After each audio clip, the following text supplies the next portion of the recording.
India is diabetes capital of the world ಅಂತೀವಿ ನಾವು. Unfortunately ಕೆಲವು ಮಕ್ಕಳಿಗೆ ಹುಟ್ಟಿದಾಗಿಂದಲೂ ಕೂಡ ಇನ್ಸುಲಿನ್ ಇರಲ್ಲ. ಒಂದು ಕಣ್ಣು ಕಳ್ಕೋಬಹುದು, ಒಂದು ಹೃದಯಾಘಾತ ಆಗ್ಬೋದು, ಕಿಡ್ನಿ ಫೇಲ್ಯೂರ್ ಆಗ್ಬೋದು, ಕಾಲ್ ಗ್ಯಾಂಗ್ರೀನ್ ಆಗಿ ಕಾಲ್ ಕಳ್ಕೋಬಹುದು.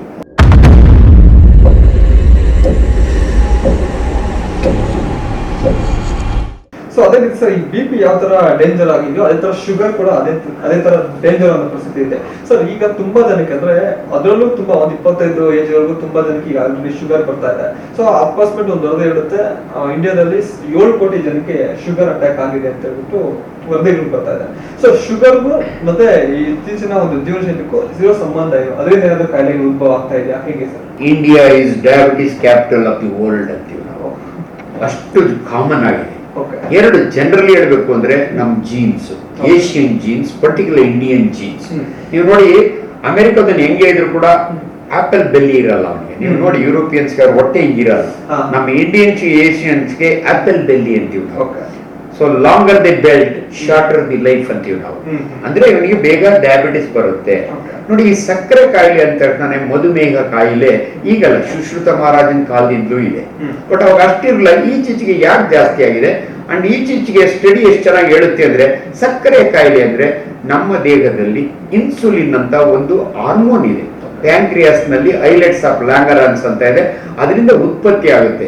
ನೋಡಿ ನಾವು ತಿಂದ ಆಹಾರ ಅಲ್ಟಿಮೇಟ್ಲಿ ಶುಗರ್ ಕನ್ವರ್ಟ್ ಆಗಿ ನಮ್ಮ ಬ್ಲಡ್ ನಲ್ಲಿ ಓಡಾಡ್ತಾ ಇರುತ್ತೆ. ನಮ್ಮ ದೇಹದಲ್ಲಿ 33 ಟ್ರಿಲಿಯನ್ ಸೆಲ್ಸ್ ಇದಾವೆ. ಪ್ರತಿ ಸೆಲ್ಗೂ ಆಹಾರ ಎನರ್ಜಿ ಅಂದ್ರೆ ಶುಗರ್. ಅದನ್ನ ಒಳಕ್ಕೆ ತಳ್ಳಬೇಕಾದ್ರೆ ಇದು ಪೆಟ್ರೋಲ್ ಇದ್ದಂಗೆ. ನಿಮ್ ಗಾಡಿ ಓಡಬೇಕಾದ್ರೆ ಪೆಟ್ರೋಲ್ ಹೆಂಗ್ ಇಂಪಾರ್ಟೆಂಟು, ಇನ್ಸುಲಿನ್ ಈ ಶುಗರ್ ನಮ್ ಸೆಲ್ ಒಳಗೆ ಹೋಗ್ಬೇಕು ಅಂದ್ರೆ ಅದಿರ್ಬೇಕು. ಅನ್ಫಾರ್ಚುನೇಟ್ಲಿ ಕೆಲವು ಮಕ್ಕಳಿಗೆ ಹುಟ್ಟಿದಾಗಿಂದಲೂ ಕೂಡ ಇನ್ಸುಲಿನ್ ಇರಲ್ಲ, ಅಥವಾ ಇನ್ಸುಲಿನ್ ಪ್ರೊಡಕ್ಷನ್ ಕಡಿಮೆ ಇರುತ್ತೆ. ಇಂಥವ್ರನ್ನ ನಾವು ಜುವೆನೈಲ್ ಡಯಾಬಿಟಿಕ್ಸ್ ಅಂತೀವಿ. ನಿಮ್ಗೆ ಆಶ್ಚರ್ಯ ಆಗ್ಬೋದು, 7 ವರ್ಷದ ಮಗುಗೆ ಸಕ್ಕರೆ ಕಾಯಿಲೆ. ಏನ್ ಡಾಕ್ಟರ್, ಚಿಕ್ಕ ಮಗುಗೆ ಅದನ್ನ ಟೈಪ್ 1 ಡಯಾಬಿಟಿಸ್ ಅಂತೀವಿ. ಇನ್ ಕೆಲವರಿಗೆ 45 ವರ್ಷದವರೆಗೂ ಚೆನ್ನಾಗಿರ್ತಾರೆ, ಅವ್ರ ತಂದೆ ತಾಯಿಗಿರುತ್ತೆ, ಇವ್ರಿಗೂ ಇದು ಬರುತ್ತೆ. ಇವ್ರಿಗೆ ಯಾಕೆ ಬರುತ್ತೆ? ವೆಯ್ಟ್ ಜಾಸ್ತಿ ಆಗಿರ್ತಾರೆ, ಲೈಫ್ ಸ್ಟೈಲ್ ಚೇಂಜ್ ಆಗಿರುತ್ತೆ. ಎಲ್ಲಿ ಒಬೆಸಿಟಿ ಇರುತ್ತಲ್ಲ ಅಲ್ಲಿ ಸಕ್ಕರೆ ಕಾಯಿಲೆ, ಅದು ಟೈಪ್ 2 ಡಯಾಬಿಟಿಸ್ ಅಂತೀವಿ ನಾವು. ಸೊ ಅಲ್ಟಿಮೇಟ್ಲಿ ನಿಮ್ಗೆ ಸಿಂಪಲ್ ವರ್ಡ್ ನಾಗ ಹೇಳ್ಬೇಕು ಅಂದ್ರೆ, ಸಕ್ಕರೆ ಕಾಯಿಲೆಗೆ ಮೂಲ ಕಾರಣ ಸ್ಟ್ರೆಸ್ ಅಂಡ್ ಸ್ಟ್ರೈನ್, ಆಹಾರದ ಪದ್ಧತಿ. ಮತ್ತೆ ನಾವ್ ಹೇಳ್ತೀವಿ ಇಡೀ ಪ್ರಪಂಚದಲ್ಲಿ ತುಂಬಾ ತಿನ್ನುವಂತ ಜನಗಳು ಅಂದ್ರೆ ನಾವು ಭಾರತೀಯರು. ತುಂಬಾ ಊಟ ಮಾಡ್ತೀವಿ, ಅಷ್ಟು ಬೇಕಿರಲ್ಲ ಮನುಷ್ಯನಿಗೆ.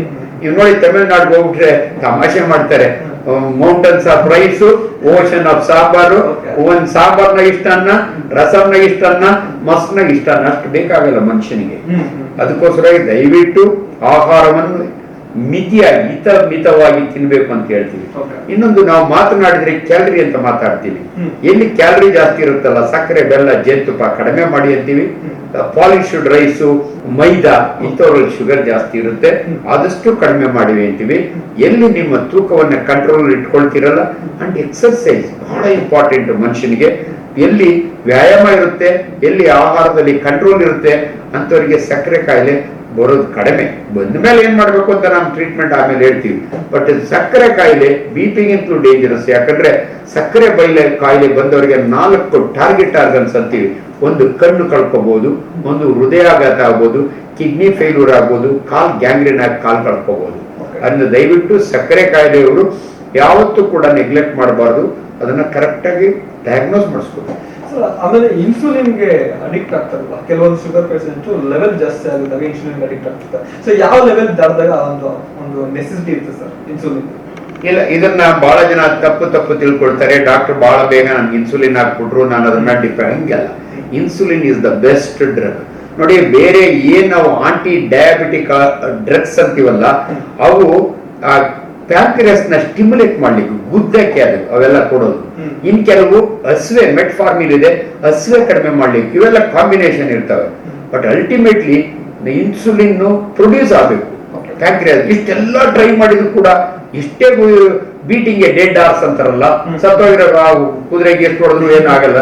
ಅಂತ ಟೈಮ್ನಾಗ ಇನ್ಸುಲಿನ್ ಬೇಕಾಗಲ್ಲ. ಆ ವೈದ್ಯರಿಗೆ ಇದು ಅರಿವಿರ್ತದೆ. ಯಾರು ಸುಮ್ಮನೆ ಇನ್ಸುಲಿನ್ ಸ್ಟಾರ್ಟ್ ಮಾಡಲ್ಲ. ಇನ್ನೊಂದು ಬೆಸ್ಟ್ ಥಿಂಗ್ ಅಬೌಟ್ ಇನ್ಸುಲಿನ್ ಅಂದ್ರೆ ಬೆಂಟಿಂಗ್ ಅಂಡ್ ಬೆಸ್ಟ್. ಅವ್ರು ನಮ್ಮ ಜೀವನದಲ್ಲಿ ನೆನ್ಸ್ಕೋಬೇಕು. ಇಬ್ಬರು ಸೈಂಟಿಸ್ಟ್ ಕೆನಡಾದಲ್ಲಿ ಒಂದು ನಾಯಿ ಇಟ್ಕೊಂಡು 20 ವರ್ಷದಲ್ಲಿ ಇನ್ಸುಲಿನ್ ಕಂಡುಹಿಡಿತಾರೆ.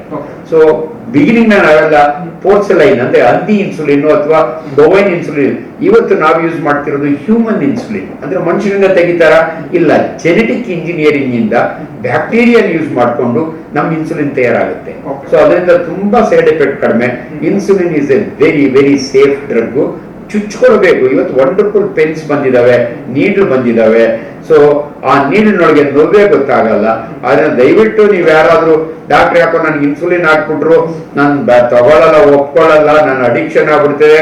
ಇನ್ನು ಕೆಲವರಿಗೆ ನಾವು ಕೆಲವು ಸಮಯ ಆಪರೇಷನ್ ಬಂದಿರ್ತಾರೆ, ಎಮರ್ಜೆನ್ಸಿ ಇರುತ್ತೆ, ಇನ್ಸುಲಿನ್ ಹಾಕಿರ್ತೀವಿ, ಬಟ್ ಅವ್ರನ್ನ ಹಂಗೆ ಕಂಟಿನ್ಯೂ ಮಾಡೋದೇನಿಲ್ಲ, ವಾಪಸ್ ಮಾತ್ರ ತರ್ತೀವಿ. ಅದನ್ನ ದಯವಿಟ್ಟು ನಿಮ್ಮ ನಾಲೆಡ್ಜ್ ಎಕ್ಸಿಬಿಟ್ ಮಾಡಬೇಡಿ, ಡಾಕ್ಟರ್ ಹೇಳ್ದಂಗೆ ಕೇಳಿ. ಅದರೊಳಗಾಗಿ ಫಿಸಿಷಿಯನ್ಸ್ ಅಂಡ್ ಎಂಡೋಕ್ರೈನಾಲಜಿ ದ ಸ್ಪೆಷಲಿಸ್ಟ್ ಅವ್ರು ಹೇಳ್ದಂಗೆ ಕೇಳಿ.